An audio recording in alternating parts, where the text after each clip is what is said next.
Uno, dos. Okay. ¿Cómo están ustedes, mis hermanos? Bien y mejorando, a Cristo esperando. ¿Verdad que sí?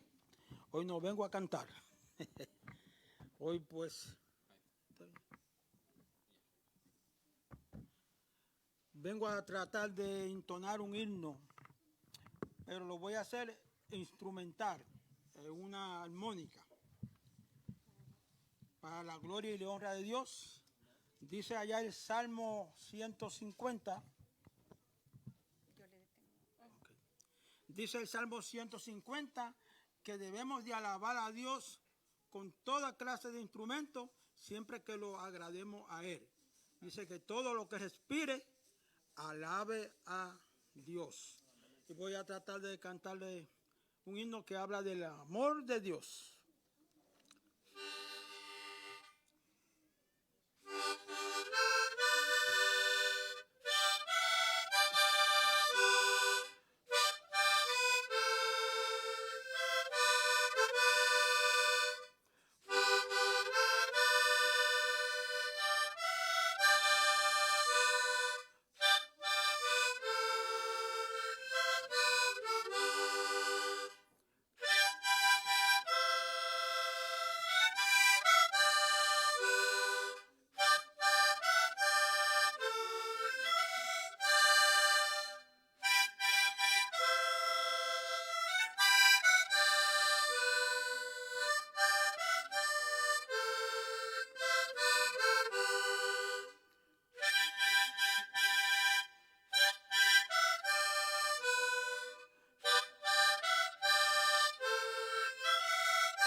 Amén, la gloria para Dios.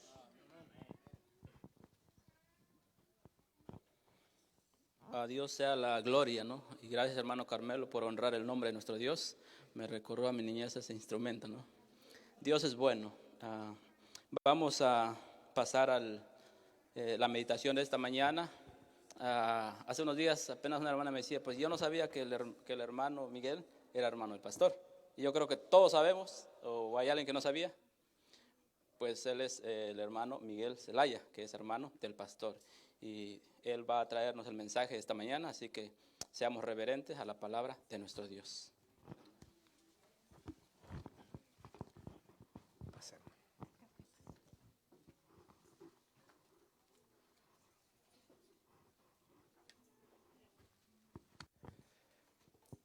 Hermanos, pues ya me presentó el hermano con ustedes. Yo tenía pensado, pues la primera cosa, presentarme, ¿no? Porque como yo tengo poco tiempo que estoy aquí entre ustedes, y pues para mí es un privilegio grande estar en esta iglesia, hermanos, y ya prácticamente he decidido quedarme aquí. A mí me ha gustado mucho la iglesia, cómo es el ambiente, y estoy contento de estar aquí con ustedes. Así que aquí voy a quedarme por algún tiempo y poco a poco nos vamos a ir conociendo. Ya escucharon ustedes, mi nombre es Miguel Zelaya, hermano del pastor, y conozco a algunos, a Luis, su familia, aquí a Benjamín, y algunos otros los conozco ya por nombre. A otros los he visto, ¿no? Nada más. Hermanos queridos, miren, yo a veces me pongo a pensar, ¿no? Qué privilegio tan grande el que Dios, siendo lo que es Él, nos usa a nosotros, seres humanos, defectuosos, de carácter y con muchas cosas, pero aún así nos usa. Hermanos, la gente aquí en la tierra con sus, los gobernantes y eso, solo gente muy calificada. Puede ser, por ejemplo, el vocero del gobierno o alguien así, ¿no? Solo personas muy calificadas para eso. Y nosotros, hermanos, así como somos, Dios nos usa para su gobierno, para presentar el mensaje que Él quiere a los demás. Y por eso yo me siento muy privilegiado, hermanos, porque la verdad es que yo me siento pues indigno de tener este privilegio y se lo agradezco a Dios que nos permita Él ser instrumentos en sus manos para eso, ¿no? Vamos a orar, hermanos. Querido Señor, te ruego que me uses para traer el mensaje que tú quieres a tu iglesia en este momento. En el nombre de Jesús, amén. Amén. Queridos hermanos, ya leímos lo que fue la lectura bíblica. Esto se encuentra en San Lucas, en el capítulo 23, versículos 33 y 34. Eso fue la lectura bíblica. Pero yo quisiera enfocarme en lo que dice el versículo 34. Dice así: y Jesús decía, Padre, perdónalos porque no saben lo que hacen. Ese es un pasaje que todos nosotros en algún momento ya hemos leído. Estaba yo esta mañana con las visitas aquí y estábamos hablando de que cuando Dios hizo al ser humano, hermanos, la Biblia dice que Dios, después de haber hecho todo lo que hizo, eso está en Génesis capítulo 1 y en el versículo 31, dice que Dios vio todo lo que había hecho y he aquí que era bueno en gran manera. Yo me imagino a Dios así, parado, mirando todo lo que había hecho. Y Él con ese orgullo santo que debe de tenernos, qué hermoso lo que hice, ¿no? Qué cosa más preciosa, ¿no? Y entre ellos, al ser humano. Y Dios estaba feliz. Fíjese, vio todo lo que había hecho y era bueno en gran manera. Y ese gran manera hace a esa expresión, era bueno, lo lleva a un superlativo. Buenísimo, buenísimo, como usted le quiera poner allí esa palabra. Eso es lo que quiere decir bueno en gran manera. Buenísimo, pero hasta lo último. Superlativo, hasta lo último. Qué hermoso eso, hermanos. Pero, desgraciadamente, nuestros primeros padres, Adán y Eva, pecaron, ya sabemos la historia, y quedamos todos, por consecuencia, dice la Biblia, que todos pecamos y la muerte pasó a todos nosotros. Eso no había escapatoria para nadie, hermanos. Estábamos perdidos, muertos en pecado, dice la Biblia. No teníamos manera. Por nosotros no había manera de arreglar esa situación. Condenados a morir. Pero Dios en su misericordia se hizo hombre, dice la Biblia. Jesucristo vino a esta tierra con un solo propósito: pagar Él la deuda que el ser humano tenía, que era la muerte. ¿Para qué? Para que el ser humano viva. Para eso Él iba a morir, para que el ser humano viva.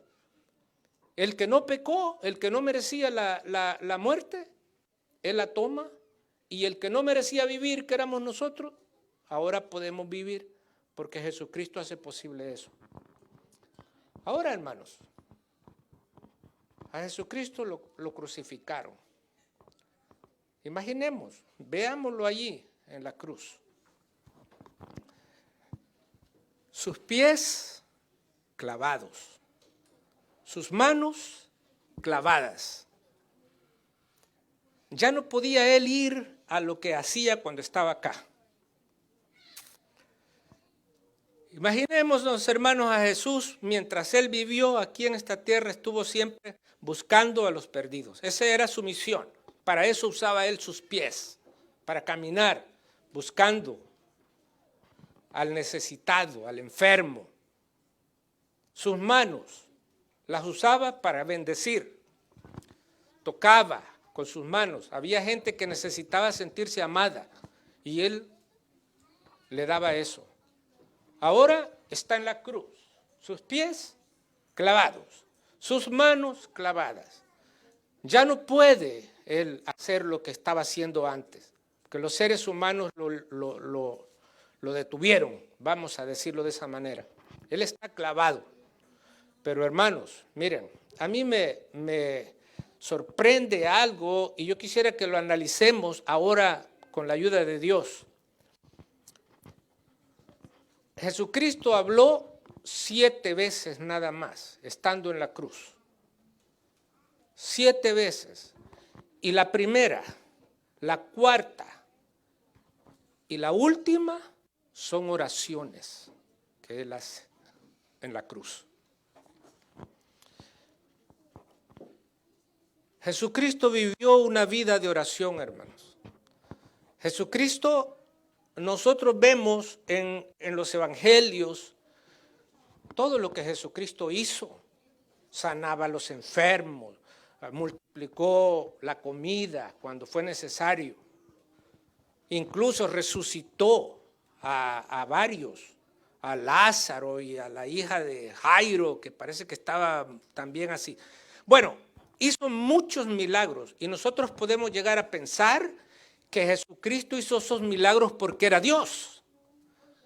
Y es cierto que Jesucristo era Dios, plenamente Dios, pero en esta tierra Él estaba funcionando como un ser humano como tú y como yo.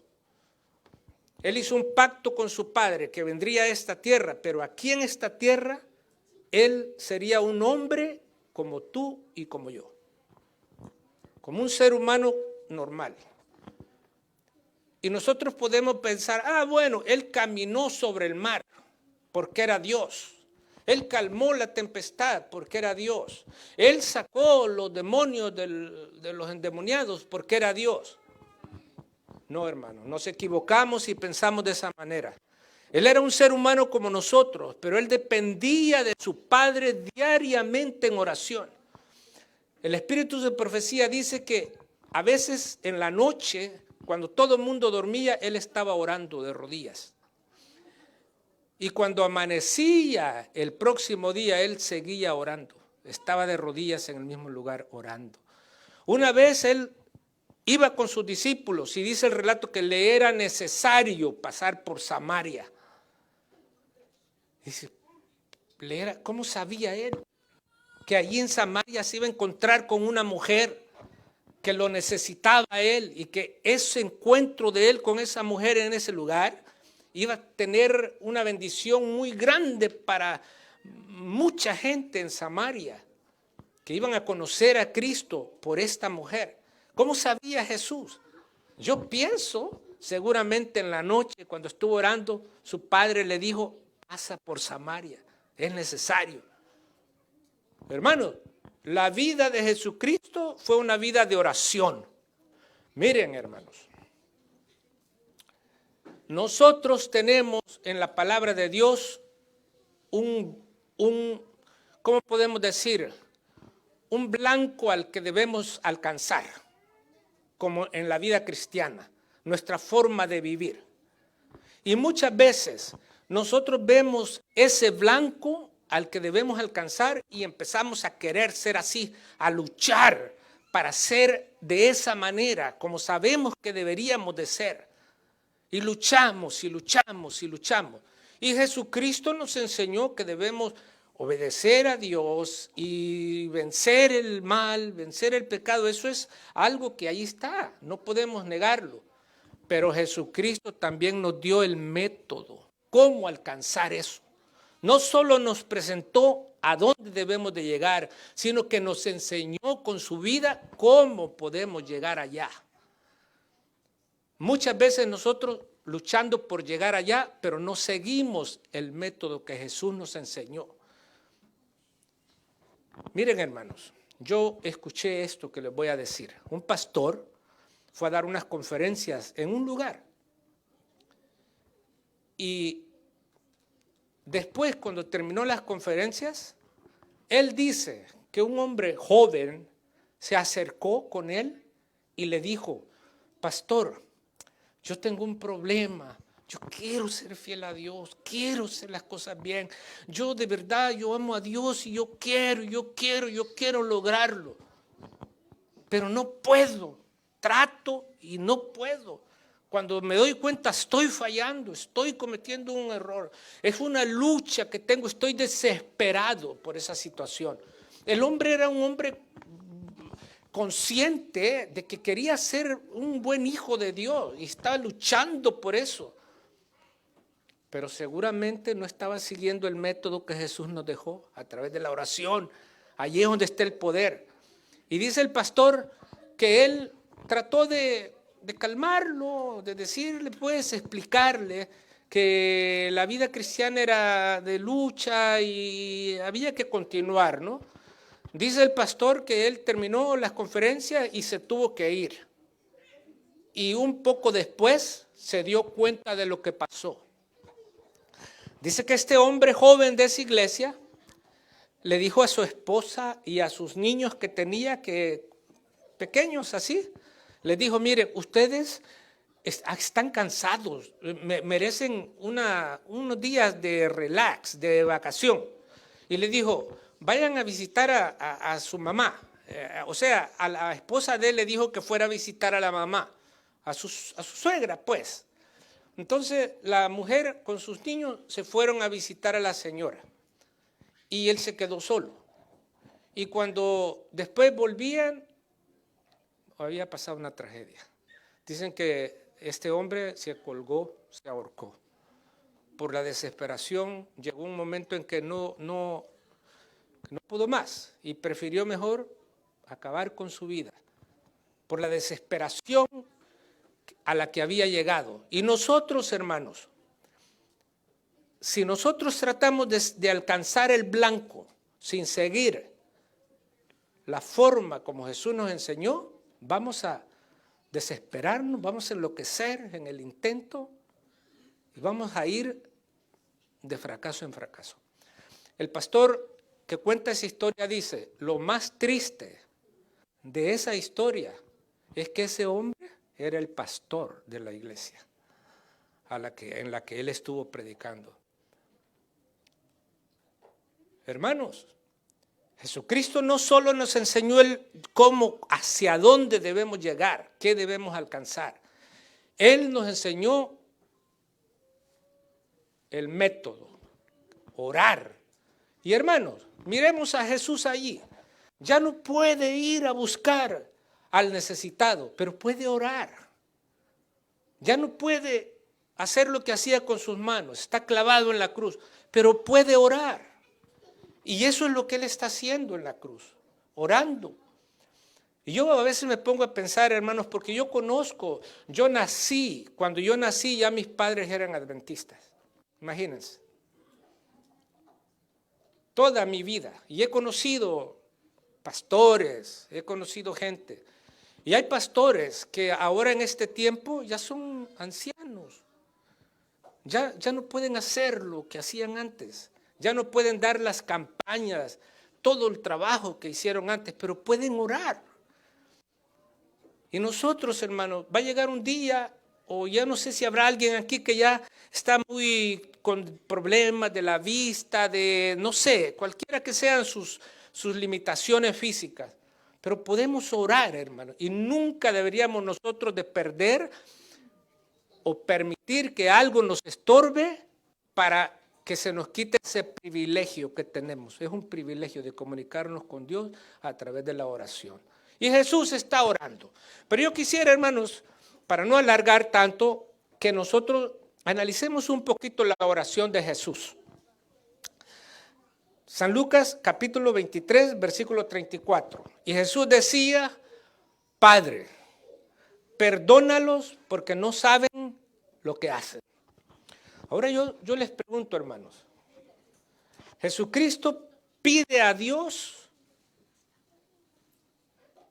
en oración que perdone a los que no saben lo que hacen, dice él, porque no saben lo que hacen. Yo te pregunto a ti, hermano, ¿cómo orarías tú si tú estuvieras clavado en una cruz, rodeado de gente que te odia? Porque un día vamos a hablar de eso, hermano, de lo que fue esa cuestión, porque ahorita no ese es el tema.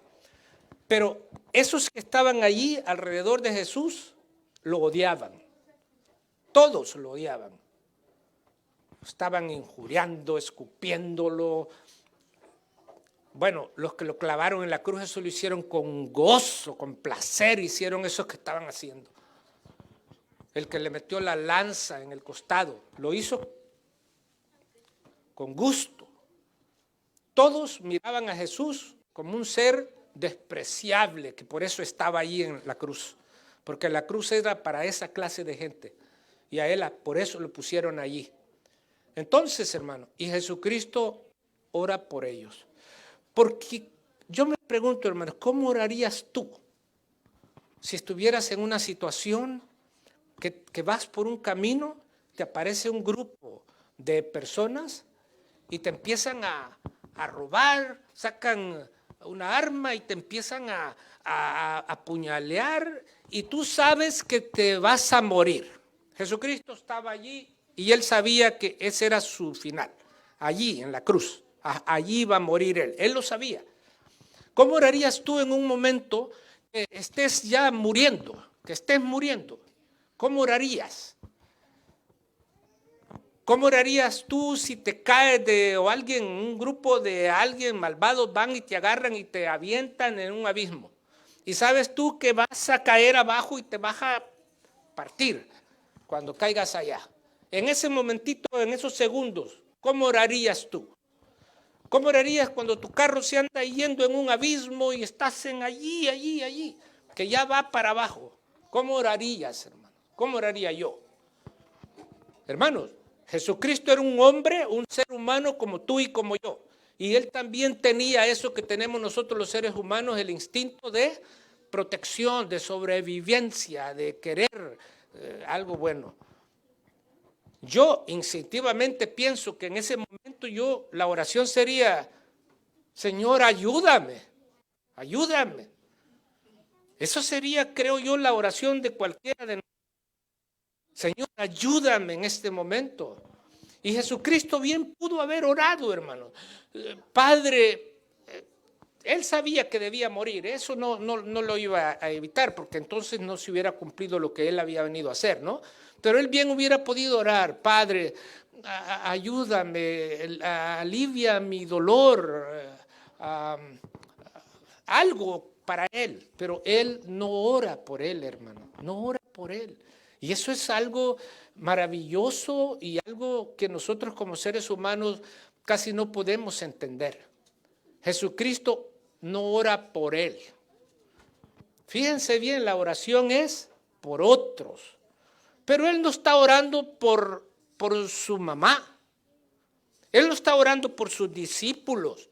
Él no está orando por los cristianos que han creído en el mensaje. Él no está orando por ellos. Él ora por otra clase de gente, diríamos por lo peor que había en ese momento en la raza humana, Por ellos está orando. Él ora por el que lo clavó.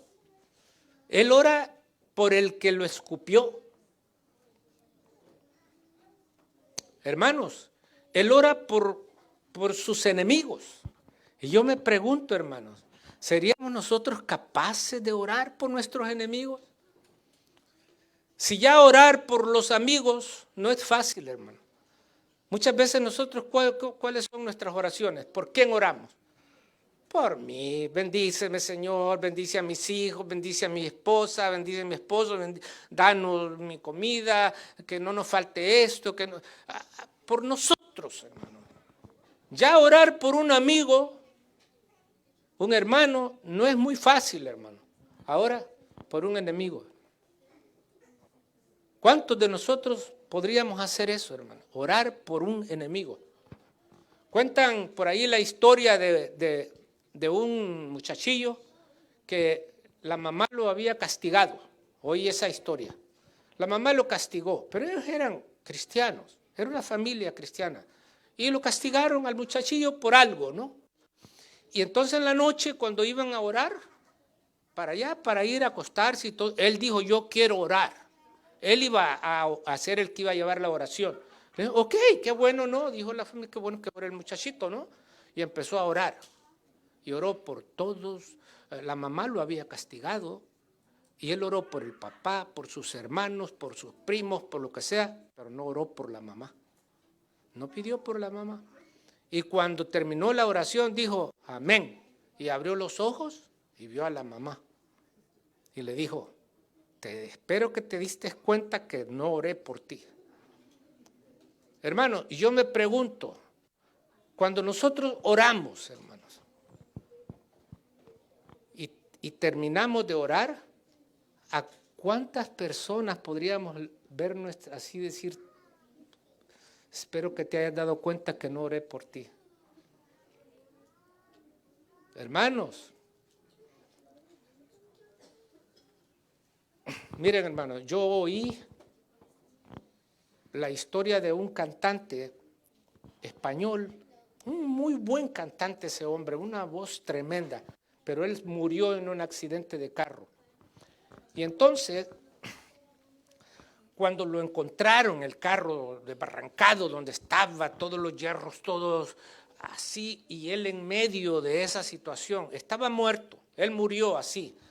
Pero cuando lo encontraron, al ladito de él estaba una carta que él estaba haciendo antes de morir. Lo que significa que él no murió así de la caída inmediatamente, ha de haber durado algún tiempo allí. Y él hizo una carta, pero no la terminó, lo que significa que murió, ya no pudo continuar, pero no la dejó terminada. Pero en esa carta él la estaba haciendo para su esposa. Y ahí puso algunas cosas importantísimas para la esposa, por así decir. Algo que él le quería decir, cosas que él tenía como que solo él sabía, como algunos secretos importantes para la esposa. Entonces él en ese momento último de su vida quiere expresar eso que él sabe que es muy importante. Y hermanos, toda persona que se está muriendo, hermano, que ya está en lo último, lo que dice tiene que ser algo muy importante. No va a gastar energía, no va a estar pensando en tonterías. Lo que va a decir es algo que para esa persona es muy importante que se sepa.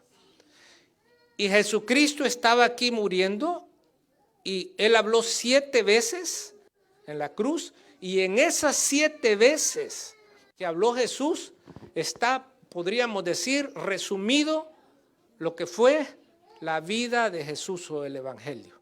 Miren, hermanos, yo admiro una cosa, porque nosotros muchas veces hablamos mucho, hablamos de la palabra de Dios, conocemos y de eso hablamos, pero en la práctica a veces no lo hacemos, no practicamos lo que predicamos, lo que enseñamos. Y por eso muchas veces el Evangelio no tiene éxito, porque la gente nos ve a nosotros y no ve en nosotros lo que le decimos que hay que hacer. Miren, Jesucristo había predicado y había dicho, perdonen hasta 70 veces 7 al que los ha ofendido, al que les hizo un mal. Perdonen. Él había hablado del perdón, había enseñado del perdón. Y hay muchos, en San Mateo capítulo 18, ya lo estudiamos entre la semana, unos días por acá. Ahí hay una parábola de un rey que tenía siervos y uno de los siervos le debía muchísimo. No voy a decir las cantidades porque eso no es lo que importa. Le debía mucho dinero, un dinero que jamás en la vida se lo podría pagar. Pero él le pide perdón al rey y el rey le perdona la deuda. Y dice la Biblia que después se va feliz porque lo perdonaron, se encuentra con un amigo, con otra persona que le debía a él poco dinero. Y dice la Biblia que lo empieza según lo que dice la Biblia, lo andaba como estrangulando porque no le pagaba lo que le debía. Y dice que hasta lo mandó a la cárcel, no le quiso perdonar. Y el rey se dio cuenta. Y el rey lo llama y le dice, yo te perdoné tanto, ¿no podías tú perdonar a tu hermano? Y finalmente el relato, ahí está en el capítulo 18 y por el versículo 43, por ahí, si ustedes quieren verlo, en San Mateo. El final dice que el rey lo entregó a los verdugos para que lo hicieran pagar todo lo que debía. Verdugos. Así dice el relato. ¿Qué serían esos verdugos, hermano? Déjenme decir una cosa primero. Jesucristo habló del perdón en tantas ocasiones, pero en la cruz, la primera palabra de Jesús, allí demuestra Jesús que lo que él predicaba, lo practicaba, hermano. Lo practicaba. Y eso es lo que hacía importante el mensaje que dio Jesús en la cruz. El mayor púlpito del que Jesús predicó no fue la montaña, no fueron las riberas del mar, de los ríos, de donde él andaba predicando, no fue eso, fue la cruz. Estando en la cruz fue su púlpito más importante, donde predicó un resumen de lo que fue la vida de Jesús en esta tierra. Miren, hermanos, Jesús nos enseñó a perdonar, porque Él está perdonando a los que ya les expliqué. Pero nosotros, hermanos, ¿podemos perdonar? Miren, en todos los lugares donde se reúne gente, familias, donde hay niños, donde hay posiciones, donde hay liderazgo, donde se ambiciona el liderazgo a veces, gente que quiere ser un líder. En cualquier lugar donde hay reuniones de gente, a veces hay motivos para que alguien no esté bien con otra persona, porque por alguna razón, hay personas que están molestas con otro. Pero Dios nos dice que debemos perdonar. Qué lindo sería que nuestra iglesia fuera una iglesia donde todos estuviéramos en armonía uno con otro. Y Dios nos llama a perdonar. Pero hermanos, cuando Dios nos llama a perdonar, no nos está imponiendo una carga más. No nos está poniendo, Jesús dijo, antes de morirme les voy a poner una carga más. Si ustedes se dan cuenta, todas las cosas que Jesús nos dejó a nosotros no son cargas, Él no impone, Él nos da claves, nos da llaves, nos da maneras cómo podemos vivir felices en esta tierra. ¿Por qué? Porque cuando tú perdonas a alguien, no pienses que le estás haciendo un favor al que perdonas. Nosotros a veces así vemos las cosas, pero no es así. El beneficiado con el perdón es el que otorga el perdón. Ese es el beneficiado. Al otro no le importa mucho, él ya andaba como andaba y si usted lo perdona o no, él sigue igual. Pero el que otorga el perdón es el que sale beneficiado de esa acción. Porque miren, hermanos, si yo no perdono a alguien, yo vengo aquí a la iglesia y estoy aquí tranquilito y de repente, pum, entra el hermano, la hermana con la que yo tengo un problema, que yo no me llevo bien. Entra, ya en ese momentito algo cambia en mí. Ya la veo, oh, ya llegó, ya está allí y ya estoy con ese problema. Voy a un lugar y la veo por, ya, eso va a estar siempre así, hermano. Ahora digo una cosa, si el hermano y yo tenemos un problema y cuando yo lo miro a él, el problema. Pero si yo un día voy con él y digo, hermano, mire, tenemos un problema, así, nos damos la mano, nos damos un abrazo, lo perdono, perdóneme y quedamos en paz. ¿Cómo va a ser la situación después? Cuando yo venga y entra el hermano, ¿cómo me voy a sentir yo? Feliz. Y voy a ir, hola hermano. Entonces, ¿a quién le hice el favor? ¿A él o yo? Yo, porque él seguiría igual. Pero yo ahora ya me siento feliz. Hermano, Dios, Jesucristo no nos impuso una carga, sino que nos dio la clave, cómo vivir felices. Miren, hermano, yo les voy a contar una situación aquí que a veces no me gusta mucho contarla, ¿no? Porque pareciera a veces tal vez como que uno quisiera como hacerse la víctima de algo, ¿no? Pero a mí me pasó una situación que yo les voy a contar a ustedes para que entiendan esto. Yo tengo un amigo, yo lo considero un buen amigo, lo conozco desde que éramos niños, los dos. Y un día, allá en California, donde yo vivía, él me llama y me dice que anda comprando una casa. Pero que como que su crédito, no sé qué cosa, pero que le habían dicho que si alguien firmaba, como un cosigner que se le llama eso, le darían la casa. Si no, él iba a tener un problemita, no se la iban a dar. Entonces me dijo, como tú tenés buen crédito, yo andaba cuidando mi crédito y yo tenía buen crédito. Entonces me dice, ¿por qué no me haces el favor? Y ven y firmas acá y con eso me van a dar la casa. Y yo como que no quería mucho porque yo ya he oído que eso son situaciones un poco complicadas, ¿no? Que no conviene. Pero bueno, era mi amigo. Entonces, ahora no, pero en ese tiempo yo estaba casado. Iba con mi esposa, yo y él con la esposa. Y ya nos reunimos en las oficinas de una persona que le estaba vendiendo la casa. Y ya empezaron a hablar allí. Y ya estando en el lugar, cambió algo lo que me había dicho.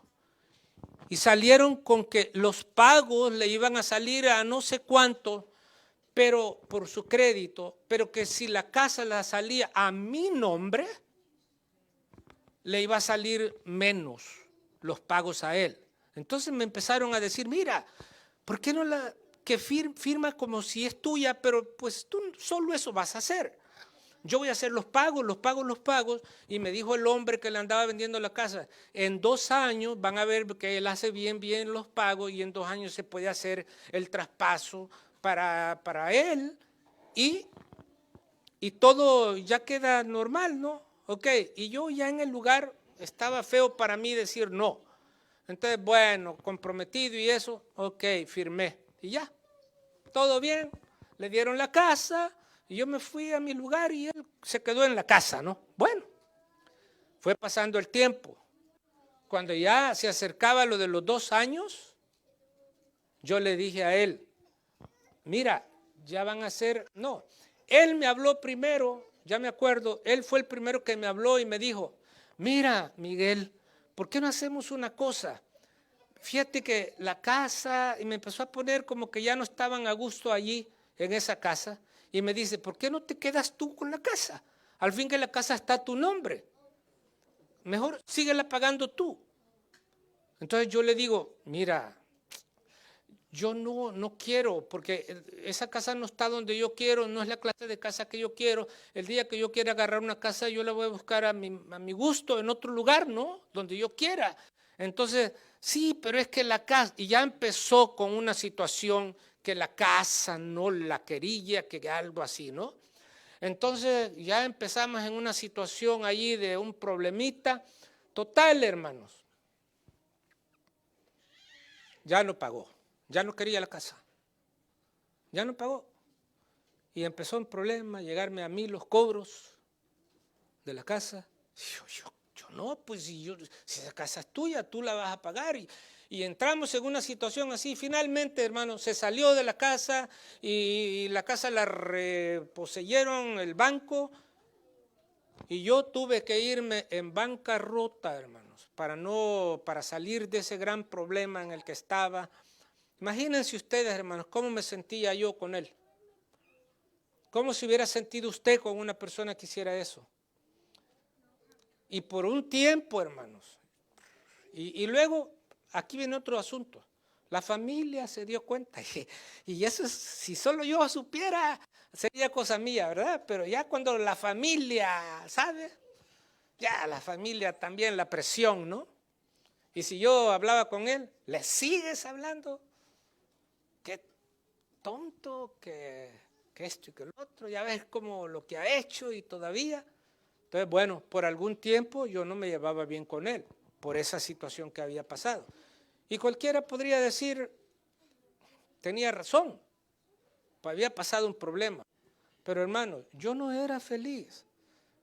Miren, hermano, yo lo digo aquí enfrente de ustedes y delante de Dios, yo no hay una persona con quien yo sienta que tenemos un problema. Y yo me siento tan feliz por eso. No tengo ningún enemigo, yo no tengo nadie que yo pueda decir que no me llevo bien con alguien. Si alguien no me quiere hablar a mí por alguna razón, a lo mejor haya alguien, no, yo no sé. Pero yo no tengo ese problema con nadie. Y con mi amigo este que les estoy hablando, pasó esa situación, pero después volvimos a comunicarnos, hablamos, y al día de hoy, hagan cuenta a ustedes que no pasó nada. Él es un amigo mío, y ahora que me iba a venir hace un poquito más, un mes más o menos, yo llegué aquí el 1 de julio. Pues estamos casi a un mes, ¿no?, que llegué. Fui allá con él, estuvimos allá, nos llevamos muy bien, somos muy buenos amigos como antes. Eso quedó acabado. Hermano, y yo le doy gracias a Dios por eso, hermano. Y yo quisiera aquí en esta iglesia, hermanos, que todos nosotros viviéramos en armonía y en paz como quiere Dios, porque Dios así quiere. Hermanos, Jesucristo oró por sus enemigos. Jesucristo oró por sus enemigos. Y esa oración que hizo Jesús, ¿valió la pena, hermanos? ¿Valió la pena esa oración o se perdió en la inmensidad del universo? ¿Se quedó como nada? Hermano, él estaba orando por sus enemigos.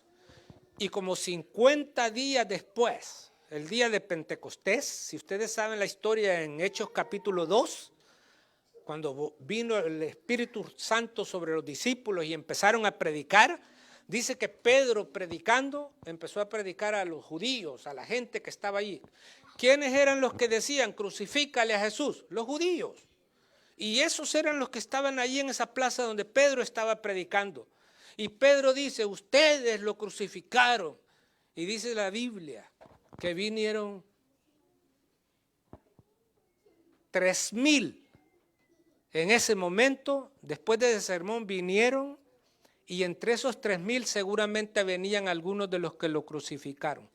Venían algunos de los que le clavaron. Vinieron algunos de los que le escupían, los que le pusieron la corona de espinas, los que hicieron todo eso, por los que Jesús oró. Entonces, ¿valió la pena la oración de Jesús? Valió la pena, hermano. Muchos se creyeron en Jesucristo después porque Dios tuvo misericordia de ellos y respondiendo la oración de Jesús, tocó sus corazones y ellos fueron salvos, porque la Biblia dice que se unieron a la iglesia, 3,000 en ese día, y luego después otra cantidad, 5,000 en otro momento. Hermano, la oración de Jesús tuvo tanto poder y Dios le respondió la oración a Jesús. Ahora, hermanos, yo quisiera ir terminando esto. Hermanos, miren, la oración, Dios las escucha, hermano. ¿Cuántos de aquí presentes tendrán un hijo que está fuera de la iglesia? ¿Tendrán una situación que no saben cómo manejar? Yo he sabido de gente que ha orado 30 años por alguien y después de 30 años de estar orando, ha visto cómo esa persona ha venido a los pies de Jesús. Yo no sé si en este momento habrá alguien que tiene ese pesar porque tal vez un familiar, un hijo anda afuera. Hermano, no hay que parar de orar. Oremos por aquellas personas que no están con nosotros, pero que deberían estar. No importa quiénes sean, Jesucristo oró por lo peor que había en ese tiempo. Y nosotros debemos orar por lo peor que podemos pensar que son. Gente que nosotros podemos pensar que no valen la pena, oremos por esas personas. Cuando tú oras por un hijo, por un familiar tuyo que está afuera, a lo mejor van pasando los años, y vas a cerrar tus ojos tal vez, y vas a morir y no vistes eso, pero el día de la resurrección te vas a llevar una gran sorpresa, porque tus oraciones van a haber tenido el efecto, aun aunque tú no estés. Cuando estos se convirtieron, cuando Pedro estaba predicando, ya Jesús ya no estaba físicamente en esta tierra. Eso fue como 50 años después de su crucifixión. Ya Jesucristo no estaba acá. Él no vio con sus ojos aquí personalmente. Y eso puede pasar con nosotros, hermano. Oremos por aquellos seres que queremos que se acerquen a los pies del Señor. Y aunque nosotros no nos dé la vida para verlos, nos llevaremos grandes sorpresas el día de la resurrección, que veremos a esos seres allí. Así que, hermano, yo quisiera que nosotros meditemos en esto, en esta oración de Jesús, que fue la primera de las últimas 7 palabras que Él usó en la cruz. Y así como ahora hemos hablado del versículo 34, Padre, perdónalos porque no saben lo que hacen, así podemos hablar de cada una de las palabras que Jesús dijo estando en la cruz, porque en cada una de ellas tenemos inmensidad de consejos, algo para nuestra vida, para beneficio de nosotros. Vamos a cantar un canto para terminar. El canto 53. Y yo quisiera que cuando cantamos ese canto, que fue el mismo que el hermano tocó con su armónica, pero ahora vamos a cantarlo con las palabras que dice. Y yo quisiera que nosotros, hermano, mientras escuchamos lo que estamos cantando, meditemos. Ese es uno de los himnos que a mí más me han gustado siempre, porque nos habla del amor de Dios. Y todo lo que Jesucristo hizo fue porque nos amaba, hermano. Y este canto habla del amor de Dios. Como cuando Adán y Eva pecaron, cuando entró el pecado, dice el canto, al Edén, Dios lo sacó. Porque Dios Él, su palabra se tiene que cumplir. Él les había dicho y lo sacó. Pero no solo lo sacó como un castigo, váyanse. Lo saca, pero les presenta un Salvador. Entonces, eso es lo que el canto dice. Por eso quisiera que lo cantemos. Y terminando el canto vamos a orar, hermanos, y vamos a quedar despedidos para salir. Y yo quisiera pedirles, hermanos, cuando salgamos, no nos quedemos ahí por la puerta adentro saludándonos, porque entonces van otros que van saliendo y se queda mucha gente, ¿verdad? Salgamos en el orden que nos den las personas encargadas, y afuera, pues si queremos saludarnos, nos saludamos allá, ¿no? Pero aquí adentro, por la puerta, se vuelve no sé cómo explicarlo, pero por eso, si nos saludamos, saludémonos fuera ya de lo que es la puerta de eso. Vamos a cantar el canto, hermana, el número 53. Vamos a ponernos de pie, hermanos, ya estuvimos bastantito tiempo sentados.